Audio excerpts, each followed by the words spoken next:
Hey guys, this is Sage Valentine, and this is my review of The Walking Dead Season 2, Episode 2, entitled Bloodletting. 5 things that struck me about this episode. I love this season, love this story arc. The Glenn Mazzara era was really good in my opinion. I know others differ and others beg to differ, but I do love it. I especially love this soap opera part in the first 6 couple episodes. I do like it. So, here we go. Numero uno.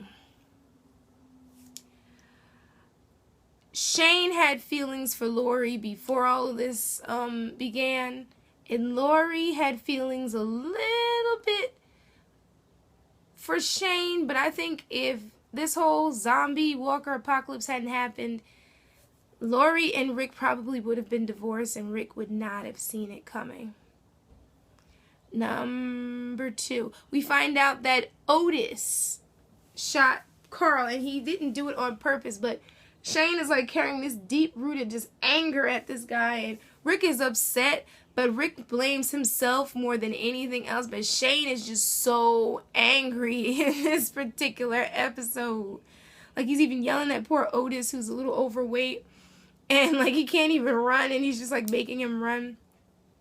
And I guess it's only natural that when they have to go and get that stuff from the high school, Otis volunteers alongside of Shane. During this episode, I was like, Otis, you don't know what you got yourself into, poor baby. Well, I do know what happens in the next episode, but I'm just like, Otis, I wouldn't ride in a car with that crazy man. No way. Number 3.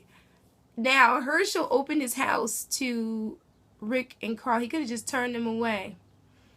I know it's cold, but he could have just turned away like, this is not my problem. That's none of my business. He's taking care of Carl. He's cutting this child open, even though he's a veterinarian. He doesn't really know. I mean, the human body is not that far off from a doggy's body, a little bit. Yeah, I know the way that sounds, but I'm saying, like, basically, if you get shot, it's basically the same thing. I could have sworn veterinarians do have to learn kind of the human body, too. Am I thinking of morticians? Probably thinking of morticians, but anyway. He's taking care of Carl. He's doing what he can. He's taking care of Rick. He sends his daughter out there into the wilderness to go find Lori. And here comes Miss Lori. I beg to, but you know, well, and I'm just like, oh my God, Lori. I'm not even saying anything right now. What is wrong with me in this scene? Oh my God. That's why you don't give me any candy. So Lori's just like calling Otis the idiot that shot her son. It was a mistake. It was bound to happen. But the big question is, someone should ask Lori, where is Carl? Lori didn't even know where Carl was.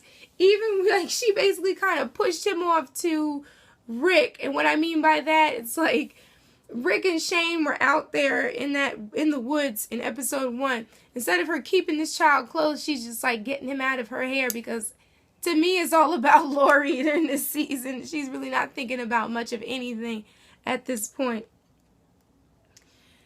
And then she's just upset when she finds out that Herschel is a veterinarian. But I'm like, dude, he's a doctor. Maybe he can figure out his way, fix your child, and go on. Beggars cannot be choosers. But this is Lori we're talking about. Lori complains about everything, unfortunately. You're completely in over your head, aren't you? Like, this dude is fixing your child. Shut up, Lori. And another scene that cracks me up is like, Andrea wants to be so big and bad, and as I said before, there's something a little off about Andrea. It was way before Amy died. I'm sure she was on Prozac or something. All of a sudden, this walker just hops out, and I was dying. Every time I watch that scene, I'm cracking up because she's walking, not paying attention. This dude comes popping out. He's attacking her. She can't stab him, can't do anything. Andrea's just a wreck. And I love that whole scene, how when Maggie pulls up, like, comes clumping up on the horse, knocks the hell out of that zombie. And it's pretty funny because that's also the way that we're introduced to Michonne. Michonne is another person who had to save Andrea. It seems like up until maybe the end of season 3, everybody pretty much had to save Andrea, save for the part when she was in the RV, but even then, Dale had to save her from that. Like, I'm like, Andrea, the way they did her character during this season, I'm like, Andrea's so badass in the comic book yet on the TV show. Oh, Andrea. But anyway, another thing that struck me in this episode was the whole exchange between T-Dog and Dale since they're left behind, since everybody else is out there either looking for the kids. They don't know anything about Carl getting shot yet. So T-Dog's just like, let me see what T-Dog said. Because T-Dog had me dying. Because T-Dog went and he was like, they were looking for some type of antibiotics because T-Dog's little cut, or his big cut, became infected. So they're trying to find stuff, and T-Dog sees that car seat in the back of the car, and the way he reacts to it, even with that cigarette, like, I would have hightailed it away from that as well. So anyway, T-Dog's like, what are we doing? And Dale was like, what do you mean we're waiting? He's like, no, what are we, meaning you and I, doing?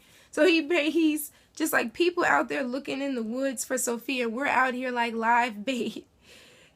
He's like, just because we're the weakest. He's like, what are you, Dale, like 70 years old? Dale says he's 64. So then he says, well, I'm the one black guy. Now here in this analogy, in this part right here, he's thinking of the horror movies, just like everybody was when he was saying this. And another thing that cracks me up is how, like, up until season 4, there's a whole joke with the Walking Dead fandom, whereas they have to kill one black guy to get a new black guy. It all falls upon that. So anyway, he was like, we got 2 sheriffs and a redneck. Who do you think is going to get lynched? And Dale was like, listen, he said they saved you and that redneck saved your ass. And then he says, why don't we just go? He's like, we should leave. Now, when he says we should leave, it really makes me reflect upon the later seasons, when I know they were wishing that they had just gone on their own, because our group, our heroes, they are so, I don't know if you call it accident prone, but it's like everywhere that they go, they bring chaos. So basically, I feel so sorry for Herschel in this scene. And even as Rick is trying to explain to him, like, we went to the CDC, it doesn't seem like there's a cure. Herschel has this blind optimism. It does change in the later seasons, but his blind optimism brings a lot of crazy at the end of this season. I'm not going to ruin it for those who don't know yet. But anyway. Okay. Shane and Otis arrive at the school, and there's like this big, huge walker block party. It's like a hell of a lot of walkers, but they distract the walkers with these flares, and then they go into like the medical little trailer. Everything seems to be smooth sailing. They're getting everything they're supposed to get. Well, as luck will have it, when they come out, the walkers turn around. They see them, and it's a chase. I mean, those walkers were running so fast, I was cracking up. And then, but I do love in this episode too how, again, Daryl's saved T-Dog's life, because Daryl's like basically fussing with him when he finds out that T-Dog has a fever, and he's like, why the hell didn't you guys tell me? And he gives them like painkillers and antibiotics, because apparently Merle had them, because Merle had the clap. And seeing Carol's face when he said that, I was dying. Melissa McBride is awesome when she makes that face. She's like, ugh, and I'm doing the same thing like ilk. But anyway, and to make a long story short, like I said, Otis and Shane are able to grab all the stuff. When they get out, the walkers are in high gear. They chase them. And poor Otis can't run because Otis is so big. And I'm like, Otis, you were just like, you are like a walking hors d'oeuvre to them, to be honest.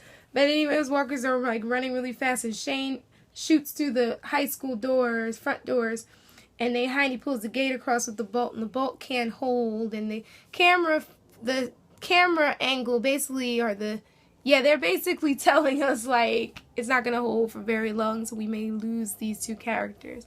But all in all, I love this episode. It's funny. I'm loving the Glenn Mazzara era. So I just love The Walking Dead. So anyway, guys, thank you all for tuning in. Make sure to rate my video, comment, and if you have anything else to add about this particular episode, do so, and subscribe to my brand of crazy by laughing, because I'm having a ball here laughing at Carol's face. Too funny. But anyway, I'm going to put some links for my previous reviews in the bio here, and I just want you guys to have an awesome 4th of July. The sun is out. Should be very, very happy. Until Hurricane Arthur comes back and knocks the hell out of us again. But anyway, I have more reviews coming. I have to finish Under the Dome. I have a 24 review and the Big Brother craziness. So until, and actually Extant's coming out this week too. So until then, you guys take care. Enjoy the holiday, and I'll see you guys later. Bye, guys. Bye.